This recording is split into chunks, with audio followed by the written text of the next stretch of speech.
cnnindonesia.com, Kominfo menyatakan alasan pemblokiran karena TikTok Cash melakukan transaksi elektronik yang melanggar hukum.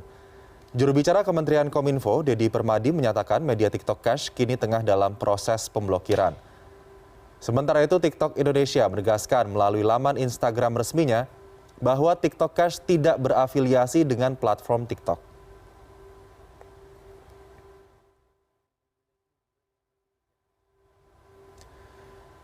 Ya, Kominfo telah memblokir situs dan aplikasi TikTok Cash yang memberikan penghasilan kepada penggunanya hanya dengan follow, like, dan komen konten video.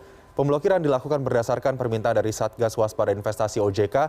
Langsung saja kami telah tersambung dengan Tongam L. Tobing, Ketua Satgas Waspada Investasi OJK. Pak Tongam, selamat pagi, apa kabar? Selamat pagi, kabar baik Pak. Ya, Pak Tongam, Kominfo telah memblokir TikTok Cash. Sejauh ini bagaimana penyelidikan yang dilakukan oleh Satgas Waspada Investasi terhadap aplikasi tersebut? Kami telah mengirimkan surat kepada Kemenkominfo untuk melakukan pemblokiran situs, aplikasi, dan web TikTok Cash dengan pertimbangan bahwa berdasarkan penyelidikan Satgas Waspada Investasi, kegiatan ini diduga merupakan kegiatan money game, di mana member membeli keanggotaan dengan menawarkan keuntungan yang sangat besar tanpa ada barang atau jasa yang diperoleh. Misalnya, keanggotaan itu dimulai dari tingkat magang sampai dengan pengawas, di mana para anggota ini diminta untuk membeli dengan harga paket. Contohnya, di harga keanggotaan pengawas itu sekitar 4,99 juta rupiah dengan melaksanakan tugas harian selama 55 tugas per hari, dan dari sekitar 5 juta harga paket itu akan mendapatkan komisi 1 tahun sampai 120 juta.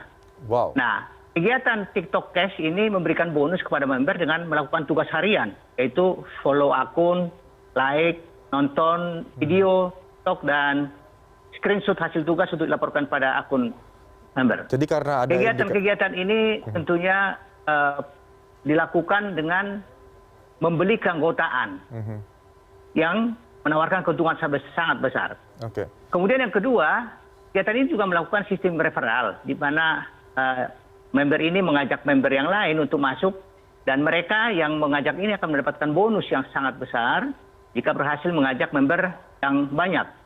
Dan kegiatan ini pada akhirnya akan merugikan peserta yang datang belakangan tentunya, karena peserta lama akan dibayar oleh peserta yang baru, dan dengan demikian kegiatan ini seperti gali lubang tutup lubang, di mana para peserta lama ini dibayar dari peserta-peserta yang baru. Jadi cepat atau lambat kegiatan ini akan berhenti apabila member yang baru tidak ada yang daftar lagi. Jadi ada indikasi money game, kemudian yang menyebabkan OJK, Satgas Waspada Investasi OJK meminta untuk Kominfo memblokir. Tapi sebetulnya, Pak Tongam, kita juga ingin mengetahui aplikasi TikTok Cash ini datangnya dari mana? Karena TikTok Indonesia sendiri sudah mengeluarkan pernyataan bahwa tidak berafiliasi sama sekali dengan TikTok Cash ini.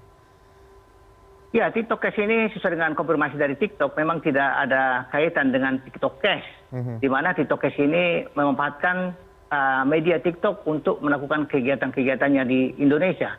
Oleh karena itu, kegiatan TikTok Cash ini memang intinya adalah melakukan like, nonton video TikTok, dan screenshot hasil tugas dilaporkan pada akun TikTok Cash. Dan ini adalah merupakan suatu kreasi dari orang-orang yang tidak bertanggung jawab untuk melakukan kegiatan yang diduga penipuan dan untuk melakukan kegiatan-kegiatan seperti money game tadi.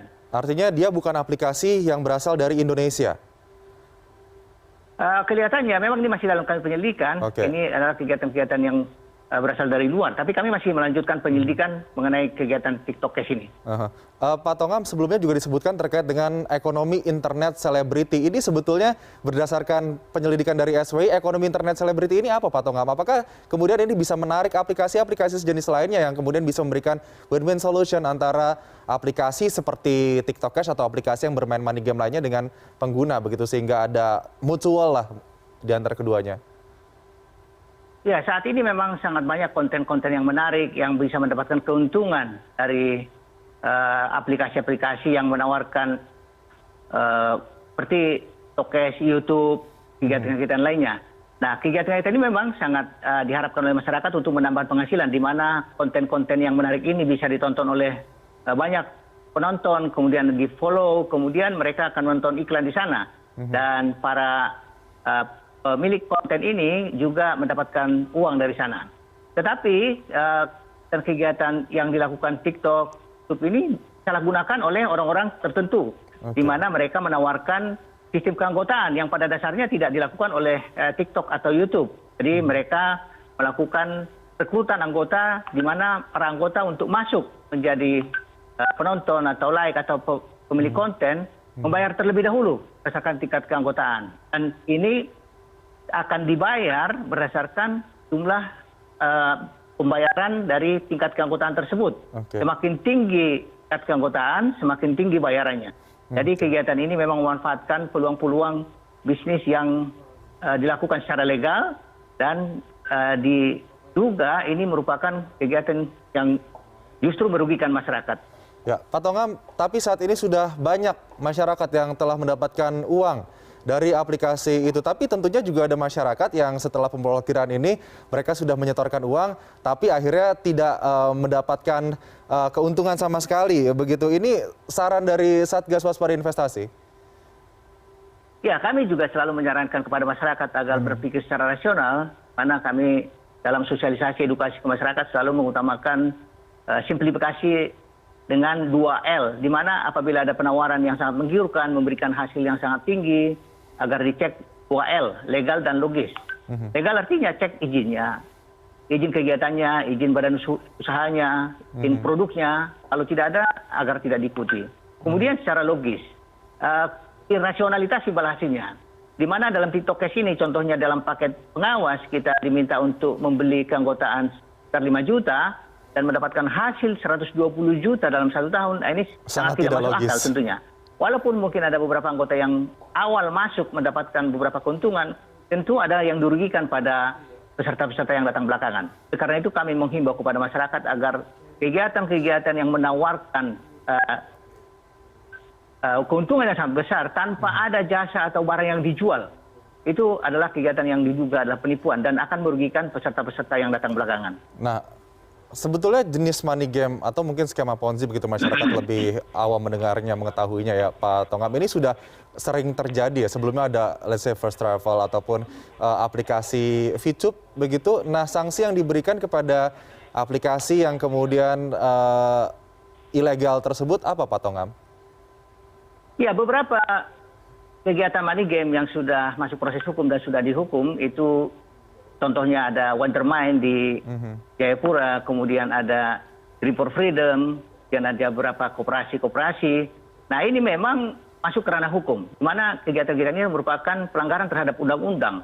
Oleh karena itu, kami sangat mengharapkan juga kepada masyarakat apabila mengalami kerugian yang dilakukan oleh para pelaku money game ini agar segera melapor ke polisi, agar dilakukan proses hukum untuk memberikan efek jerah kepada para pelakunya. Oke, jadi ada proses yang akan berlangsung di kepolisian. Tapi jika kemudian pihak pengembang dari aplikasi tersebut setelah diblokir oleh Kominfo, kemudian mengupgrade kembali aplikasinya sehingga bisa digunakan kembali oleh masyarakat, bagaimana nanti antisipasi yang akan dilakukan agar tidak bisa kembali menyelenggarakan bisnis itu? Ya, seperti TikTok Cash ini setelah diblokir oleh Kominfo, kemarin muncul lagi website yang baru, cashco.com. Nah, ini kami tetap minta kepada Kominfo untuk melakukan pemblokiran terhadap aplikasi atau website yang baru ini. Oleh karena itu, kami sangat mengharapkan juga peran serta masyarakat tentunya untuk tidak ikut pada kegiatan seperti ini, karena cenderung merupakan kegiatan yang ilegal dan tidak akan memberikan keuntungan kepada masyarakat kita secara umum. Mungkin bisa memberikan keuntungan kepada beberapa orang, tetapi ini kemungkinan juga mereka ini adalah para pelakunya yang mendapat keuntungan terlebih dahulu. Tetapi yang pada akhirnya masyarakat kita yang dirugikan. Oleh karena itu, memang sangat mudah saat ini membuat aplikasi, situs web, atau menawarkan investasi-investasi legal melalui media sosial. Tetapi yang kita harapkan adalah edukasi kepada masyarakat kita agar tetap waspada, tidak mudah tergiur dengan imbal hasil yang sangat tinggi. Untuk edukasi mungkin terakhir, Pak Tongam, bagaimana agar masyarakat nantinya bisa mengetahui legalitas dari suatu layanan produk investasi keuangan digital ataupun lain-lainnya yang sangat mudah diakses melalui Play Store ataupun Google Store, begitu? Ya, pertama-tama ingin kami sampaikan bahwa kegiatan investasi legal ini sangat mengarah kepada banyak sektor sebenarnya. Ada perdagangan, ada koperasi, ada perdagangan berjangka komoditi, ada penghimpunan dan tanpa izin. Nah, apabila masyarakat kita menerima penawaran terhadap investasi seperti ini, agar bisa konfirmasi ke otoritas yang terkait. Contohnya kalau dia perdagangan, dia bisa kita dapatkan informasi dari Kementerian Perdagangan. Kalau koperasi kita bisa minta informasi dari Kemenkop. Dan di websitenya juga tertera di sana daftar entitas-entitas yang terdaftar di dalam otoritas tertentu. Kemudian juga masyarakat kita juga memahami mengenai logisnya tadi, rasionalitasnya. Karena bagaimanapun juga tidak mungkin orang lain bisa memberikan kita keuntungan yang sangat besar, sementara dia sendiri juga tidak mendapatkan keuntungan sebesar itu. Nah, yang pada akhirnya adalah merupakan penipuan. Jadi 2L tadi sangat penting, yaitu legalitas dan juga logika. Kita harus lihat jangan mudah tergiur dengan investasi-investasi yang memberikan imbal hasil sangat besar di waktu yang sangat cepat begitu ya, karena bisa jadi ini bermain dalam money game ya Pak Tongam. Pak Tongam M. Tobing, Ketua Satgas Waspada Investasi OJK, terima kasih sudah bergabung bersama CNN Indonesia Today pada pagi hari ini. Sehat selalu Pak. Terima kasih Pak. Ya, dampak pandemi beberapa pengusaha penginapan terpaksa beralih menjadi penjual makanan. Kami hadirkan informasi selengkapnya.